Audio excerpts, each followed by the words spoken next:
तो मेरा नाम है ध्रुव और आप सब देख रहे हैं ध्रुव पुरस्वानी व्लॉग्स।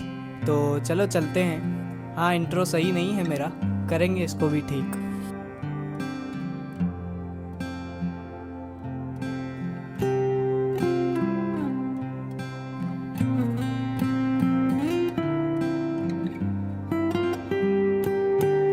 कहते हैं हर एक सपने की शुरुआत एक छोटे कदम से होती है, और वो कदम मैंने शुरू कर दिया है अपना पहला व्लॉग लेके, और डेस्टिनेशन है मथुरा।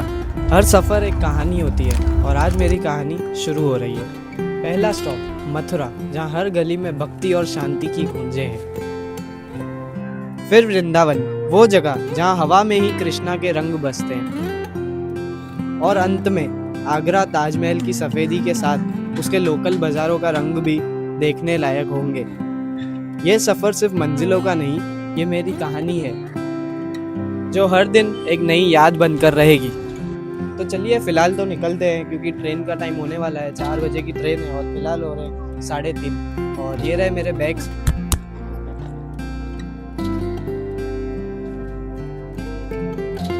तो प्लान बहुत सिंपल है।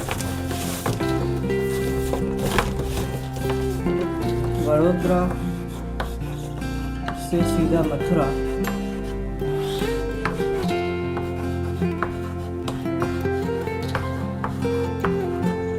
और मथुरा से फिर वृंदावन।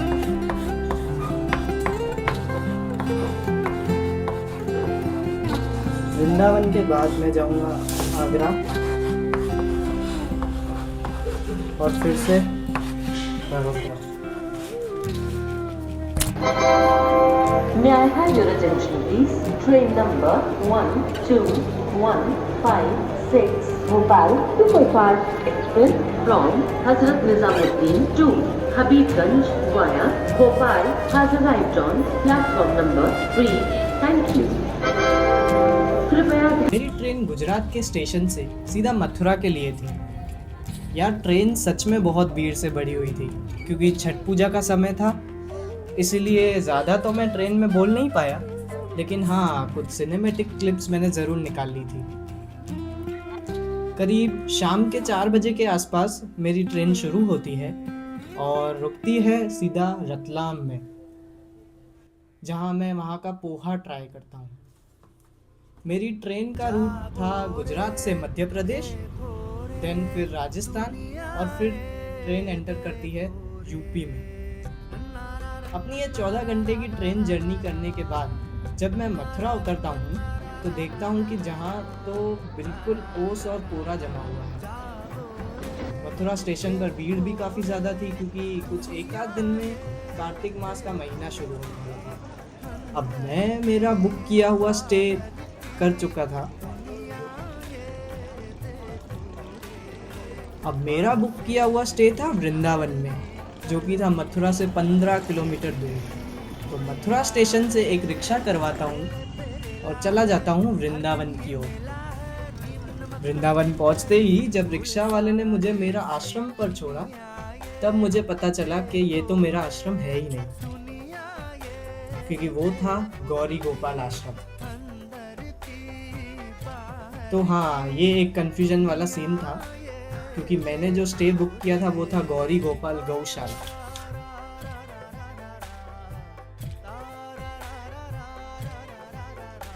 गौरी गोपाल गौशाला गौरी गोपाल आश्रम के कुछ 200 मीटर के आसपास था, तो मैं वहां से पैदल निकल पड़ा।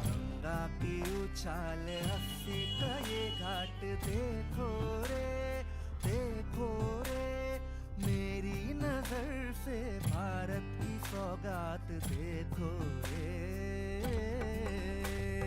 नदियों की धारा भी है। बेस्ट पार्ट तो ये था, जो मेरा स्टे था वो ठीक वृंदावन के परिक्रमा मार्ग पर था। यानी कि सुबह सुबह बहुत सारे श्रद्धालु वहां से पूरे वृंदावन का परिक्रमा करने निकलते हैं। है ना इंटरेस्टिंग बात?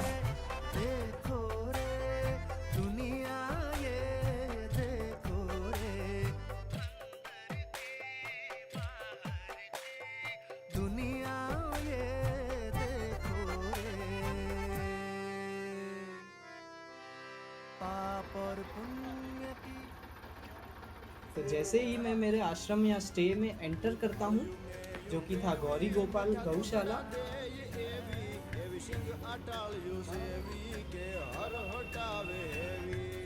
जो कि श्री अनिरुद्ध आचार्य महाराज जी का है।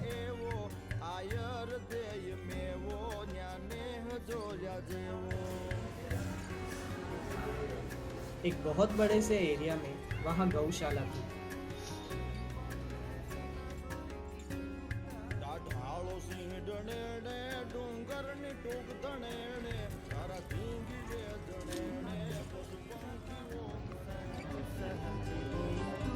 तो अपने बैग वगैरह रखकर फिर उस ओर चला जाता हूँ जहाँ वो चौक है, जहाँ मुझे मेरे रिक्शा वाले ने ड्रॉप किया था, जिसे कहते हैं चैतन्य विहार मार्ग।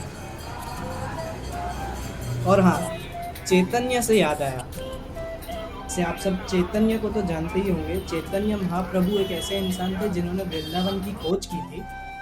और चैतन्य से याद आया, ओशो ने चैतन्य के बारे में एक अच्छी चीज लिखी थी, चैतन्य का दिया। ओशो ऐसा भी लिखते हैं कि तुम हो ये इतना बड़ा चमत्कार है कि इससे बड़ा और कोई चमत्कार क्या तुम सोच सकते हो। तुम हो ये इतना बड़ा चमत्कार है कि इससे बड़ा और कोई चमत्कार क्या तुम सोच सकते हो। इस हड्डी मांस मज्जा की देह में चैतन्य का दिया जल रहा है, जरा इस चैतन्य के दिए का मूल्य तो आंको। नहीं, लेकिन तुम्हारी इस पे कोई दृष्टि नहीं।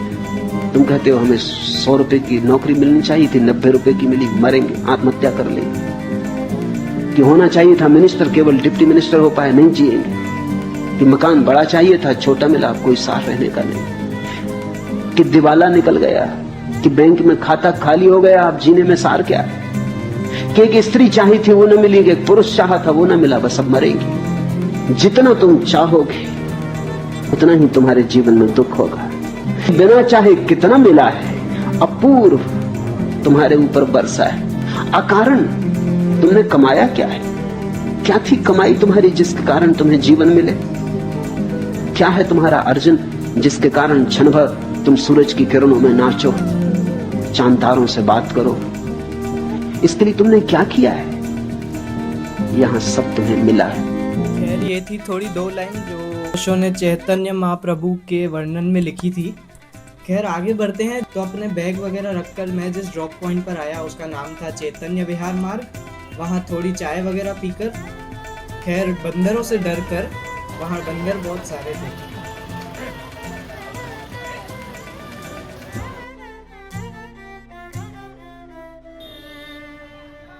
फिर मैं चला जाता हूँ आश्रम में, तैयार होकर आ जाता हूँ वहाँ के गार्डन में।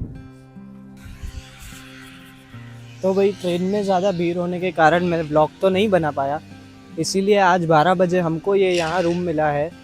ये है गौरी गोपाल आश्रम, और यहाँ पे हमें एक रूम मिला है, वो है डोमेट्री, बहुत बड़ा सा। 500 रुपीज़ पर पर्सन के हिसाब से मुझे एक बेड मिला है।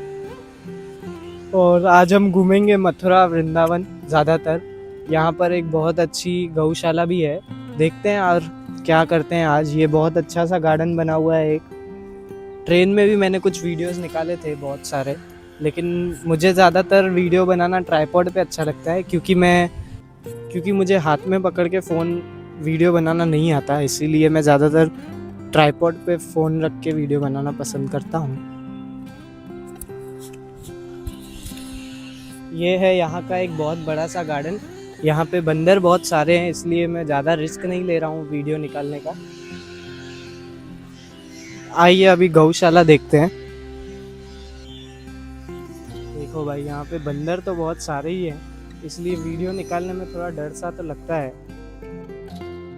और जब मैं रिकॉर्ड कर ही रहा होता हूँ, मेरे पास आ जाते हैं ये भैया। ये भैया हमें मिले हैं यहाँ गौरी गोपाल आश्रम में, और ये भी हमसे कुछ कहना चाहते हैं। क्या नाम है भैया आपका? ब्रजेश कुमार शर्मा। ब्रजेश कुमार शर्मा कुछ कहना चाहते हैं? ये पावन भूमि है वृंदावन धाम। यहाँ महाराज जी अनुराधाचार्य जी ने बच्चों के लिए जो है यहाँ एक वो खोल रखा है पढ़ाई के लिए।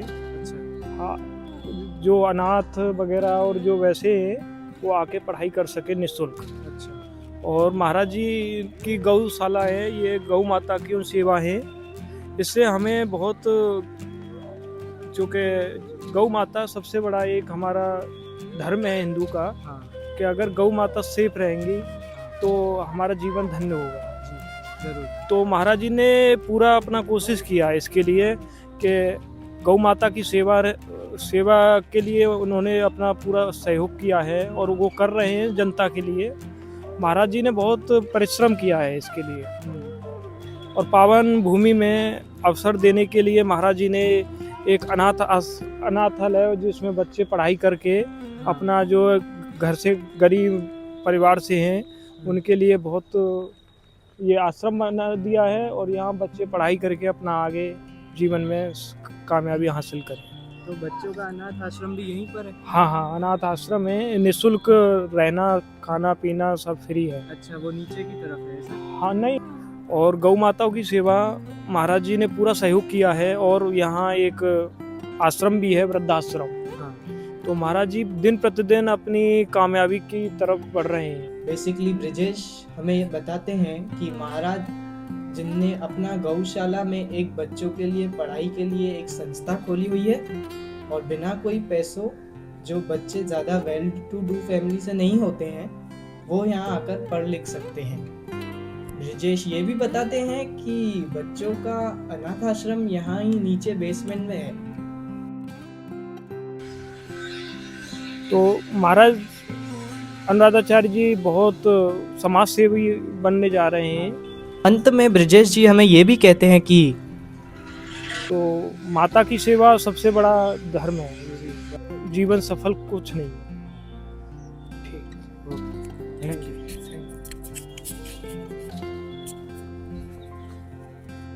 सच में ब्रिजेश जी बड़े कमाल के इंसान थे यार।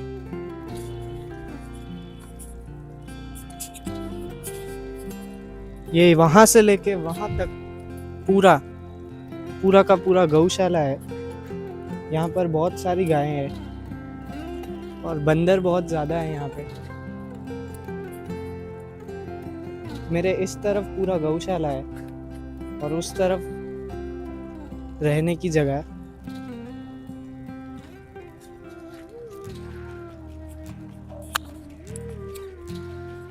वहाँ पीछे हमें एक डॉर्मेट्री दी गई है, बहुत अच्छी जगह है। वैसे ये है रूम के बाहर का व्यू। बात करें अगर मेरे स्टे की तो वो मुझे पड़ा है समथिंग 450 रुपये पर डे के हिसाब से, जो कि एक एसी रूम है और आप वीडियो में देख ही सकते हो।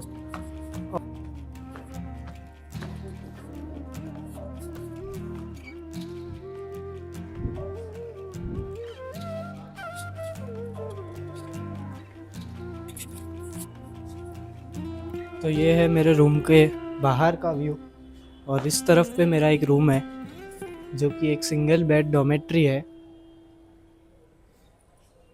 जागो रे देखो रे दुनिया ये देखो रे। और सुबह 9 बजे से रात के 9 बजे तक के आसपास खाना बिल्कुल फ्री था वहाँ, जो कि वहाँ आश्रम में था। ऑल्दो वो भोजन अगर किसी का रूम नहीं है तो भी आकर खा सकता है, लेकिन करीब आधे पौने घंटे की लाइन होती है वहाँ पर। अगर आपका रूम है तो आपको एक पास दी जाती है जिससे आप डायरेक्ट लाइन को क्रॉस करके अंदर जा सकते हो। वहाँ एसी रूम में आपको आपका भोजन दिया जाता है। मैं करीब 5-6 दिन तक वहाँ था और भोजन वहाँ का सच में अच्छा था। नो ऑनियन, नो गार्लिक, सिर्फ सिंपल सात्विक भोजन, दाल चावल रोटी और सब्जी, दैट्स इट। तो प्लान में थोड़ा सा चेंज आने के कारण मैं अपने प्लान को सीधा चालू ना करके उसे रिवर्स करने की सोचता हूँ। यानी कि फर्स्ट डे पर मैं मथुरा ना जाकर डायरेक्ट आगरा चला जाता हूँ, जो कि मैं लास्ट वाले दिनों में जाने वाला था। अब मैं चाहता तो ऐसा नहीं कर सकता था, पर मेरी मस्ती तो देखो। नहीं, ऐसा नहीं है। क्या है कि ऑलरेडी थके हारे ट्रेन से सफ़र के बाद मैं शायद लाइन में खड़ा नहीं हो पाता। और जहाँ तक मुझे सबने कहा था कि वृंदावन में इन दिनों बहुत भीड़ होती है क्योंकि कार्तिक मास, ऊपर से छठ पूजा। तो मैं निकल गया आगरा की ओर। पहले एक टुक टुक यानी वो हाँ इलेक्ट्रिक वाली रिक्शा, फिर एक बस लेकर मैं पहुंच जाता हूँ आगरा। लेकिन आगरा मैं शाम के 5 बजे के बाद पहुंचा और वहां पहुंचकर पता चला कि ताजमहल तो बंद हो चुका है। अब क्या ही होना था। तो लोकली मैं एक रिक्शा ले लेता हूँ जिसने मुझे कहा था कि मैं आपको बाहर से ताजमहल और फोर्ट दिखा दूंगा, पर गारंटी नहीं ले रहा हूँ क्योंकि शाम का समय हो रहा है और कोहरा बढ़ता जा रहा है। तो मैंने सोचा इतना दूर आया ही हूँ तो थोड़ा रिस्क ले ही लेते हैं। इन भैया को 60 रुपए देकर मैं चला जाता हूँ फोर्ट और ताजमहल देखने, और वो भी सिर्फ बाहर से। दिखेगा या नहीं मालूम, पर चल देता हूँ। 2 साल का, 5 साल का, 10 साल का सजा देना, तो इसके नीचे बेसमेंट में जेल है, उसके अंदर कैद करके रखा जाता था। अब इससे आगे दिखाऊंगा, आगे जाऊंगा। इसके आगे अब जाएंगे हम लोग।